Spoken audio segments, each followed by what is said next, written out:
السلام عليكم ورحمة الله وبركاته. الحمد لله نحمده ونستعينه ونستغفره ونؤمن به ونتوكل عليه ونعوذ بالله من شرور أنفسنا من يهده الله فلا مضل له ومن يضلله فلا هادي له وأشهد أن لا إله إلا الله وحده لا شريك له وأشهد أن محمدا عبده ورسوله أما بعد. கண்ணியத்திற்குரிய எல்லாம் வல்ல அல்லாஹு ஜல்ல ஷானஹு தஆலாவின் நல்லடியார்களே, அல்லாஹுடைய பேரருளால் அவனுடைய ஓரிரை கொள்கை என்ற உயர் முழக்கத்தை ஓங்கி ஒழிப்பதற்காக நாம் எல்லாம் இங்கே லட்சக்கணக்கிலே குழுமி இருக்கிறோம். இந்த மாநாடு ஷிர்க் ஒழிப்பு மாநாடு என்ற பெயரிலே நடத்தப்படுகிற இந்த மாநாடு இந்திய வரலாற்றிலே இந்திய நாடு சந்தித்திராத ஒரு வித்தியாசமான மாநாடு. தேர்தலிலே வாக்கு பெறுவதற்காக, தலைவர்களை புகழ்வதற்காக, குறிப்பிட்ட கோரிக்கைகளை வென்று எடுப்பதற்காக அல்லது தலைவர்களுடைய பிறந்த நாளுக்காக, கேளிக்கைக்காக இப்படி பல மாநாடுகள் உலகத்திலே நடந்திருக்கின்றன, இந்தியாவில் நடந்திருக்கிறது. இந்த மாநாடு ஒரு கொள்கையை முன்னிறுத்தி நடத்தப்படுகிற ஒரு மாநாடு. நாங்கள் ஏற்றிருக்கிற இந்த ஏகத்துவ கொள்கைதான், அல்லாஹுக்கு இணை கற்பிக்கிற ஷிர்கை ஒழிக்கக்கூடிய தௌஹீத் கொள்கைதான் சரியான கொள்கை என்று நம்பி அதை நிலைநாட்டுவதற்காக நம்ம இங்கே குழுமி இருக்கிறோம். இப்படி கொள்கைக்காக ஒரு மாநாட்டை நீங்கள் இப்படி பார்த்திருக்க முடியாது. ஒரு குறிப்பிட்ட கொள்கைக்காக மாநாடு நடத்தினால் விரல் விட்டு எண்ணுகிற அளவில் கூட மக்கள் திரள மாட்டார்கள்.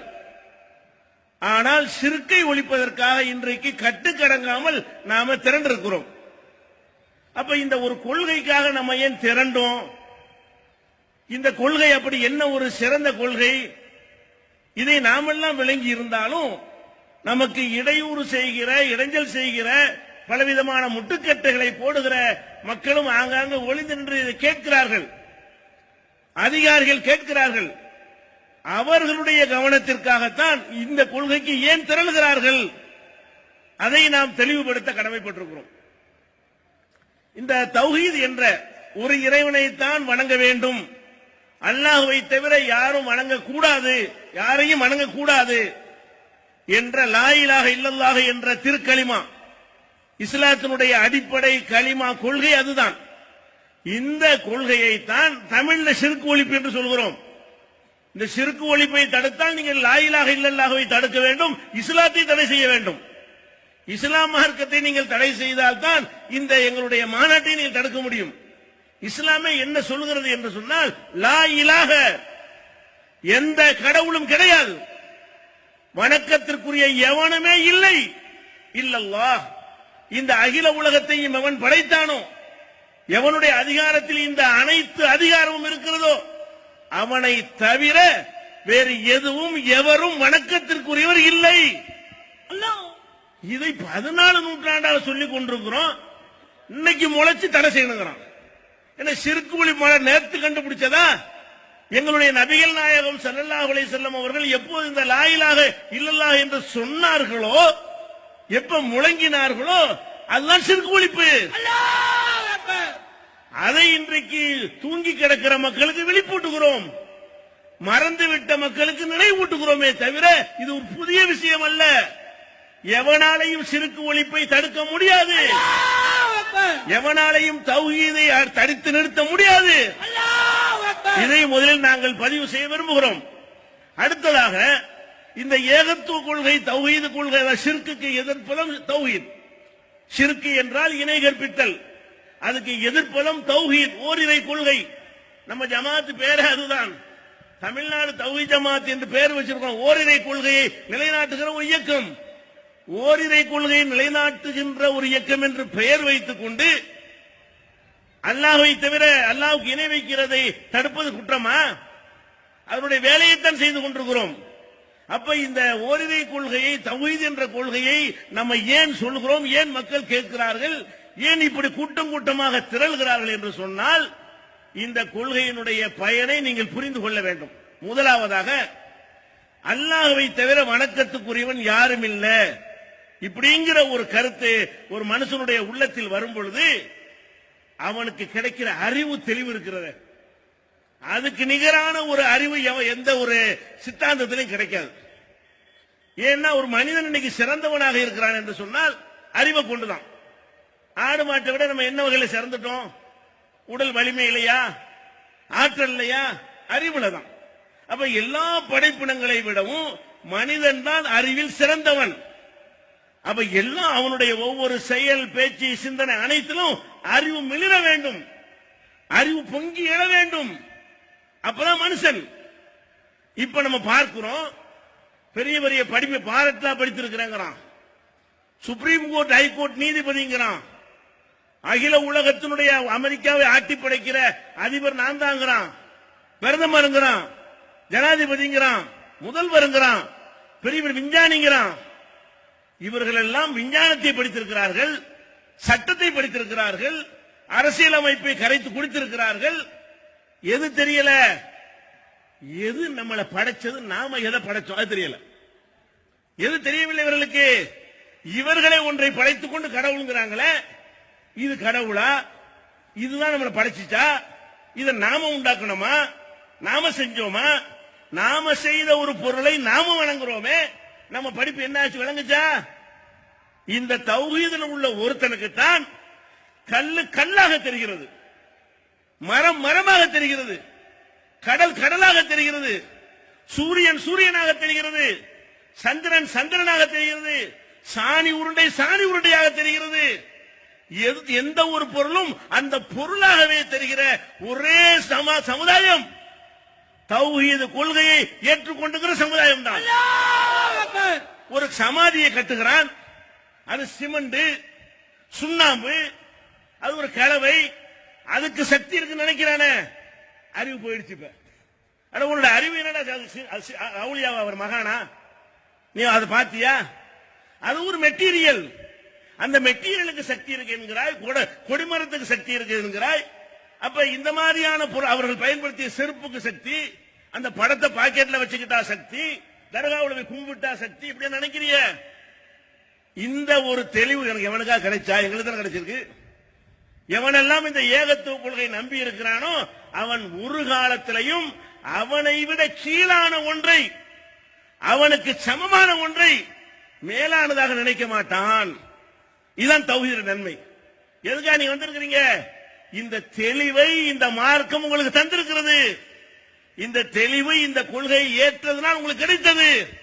இந்த கொள்கை ஏற்பதற்கு முன் எப்படி இருந்தீர்கள் நினைத்து பார்க்க வேண்டும். இங்க வந்திருக்கிற 95% மக்களும் நாங்கள் இது 80களில் பிரச்சாரம் செய்த பொழுது எங்களை அடித்தவர்கள் தான், ஊர்நீக்கம் செய்தவர்கள் தான், உதைத்தவர்கள் தான், எங்களை கிறுக்கன் பைத்தியக்காரன் என்று கருதியவர்கள் தான். என்ன செய்து கொண்டிருந்தோம்? பண்ணியை புதைச்சி வச்சாலும் அதுக்கு அவுளியா பட்டம் கொடுத்தால் கும்பிட தயாராக இருந்தோம்.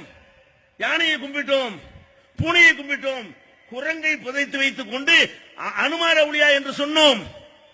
அப்ப எப்படியெல்லாம் இருந்த சிந்தனையில் இருந்தவர்கள் இன்றைக்கு இந்த அறிவு தெளிவு கிடைத்தது, அதுக்கு தான் வந்திருக்கிறீங்க. எதனால வந்தீங்க?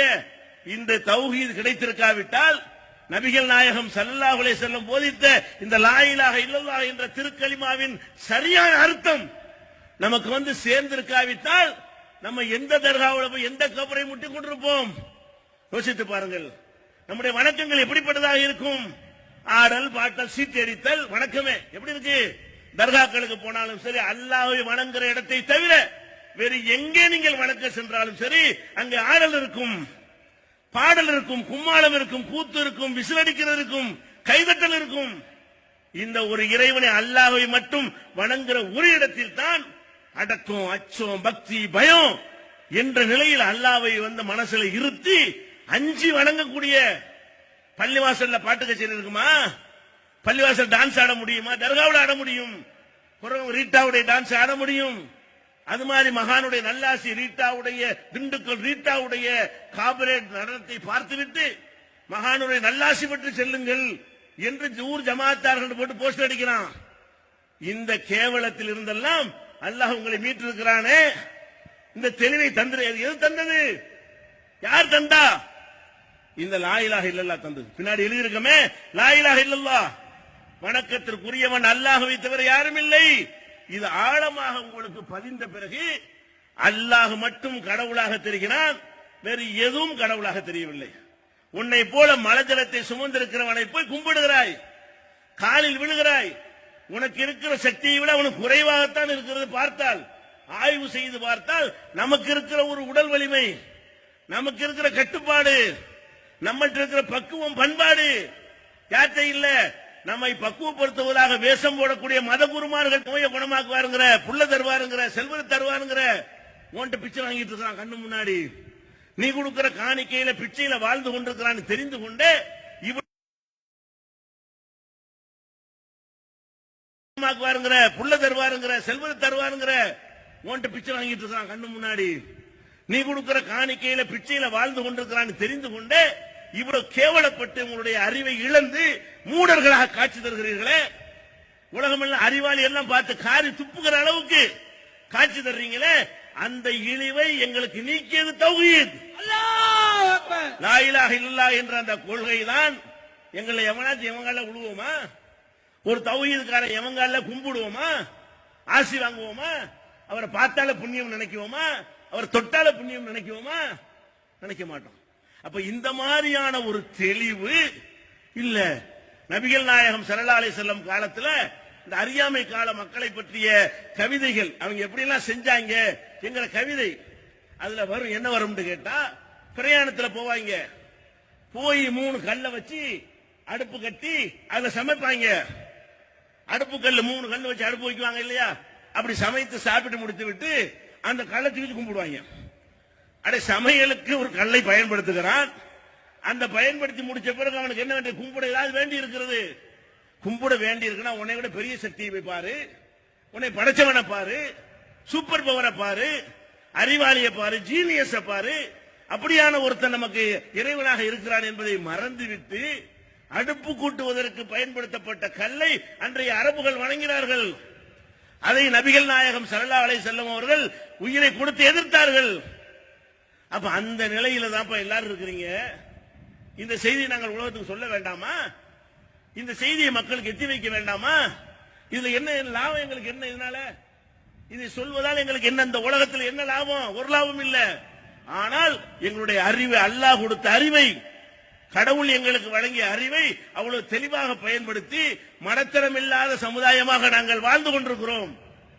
இது இதனால் கிடைத்த நன்மை. பெருமைப்பட்டுக் கொள்ள வேண்டும். நமக்கு இருக்கக்கூடிய உள்ளதை உள்ளபடி பார்ப்பது. எந்த பொருள் என்னவாக இருக்கிறதோ அதுக்கு மேல ஒண்ணுமில்ல. ஒரு சக்கரை மளிகை கடையில காசு கொடுத்தா தந்துட்டு போயிருவான். அந்த சக்கரைக்கு பாத்தியா போயிட்டேன்னு சொல்லிவிட்டு நுள்ளி நுள்ளி தர்றான். அதை வாங்கி நக்கிறான் 10 பேரு. கொஞ்சோண்டு சர்க்கரைக்கு அவ்வளவு போட்டி போடுறான். என்னது அது? சர்க்கரைன்னா எத்தனை கிராம் சர்க்கரையோ அந்த சர்க்கரை அவ்வளவுதான், அதுக்கு வேணும் கிடையாது. நீ எவ்வளவு உனக்கு 5 கிராம் அந்த சர்க்கரையை தர்றானா அது 5 கிராம் சர்க்கரையின் மதிப்பு, வேற ஒண்ணும் கிடையாது. நீ என்ன நினைக்கிற? கபர் இருக்கு, சீரணி,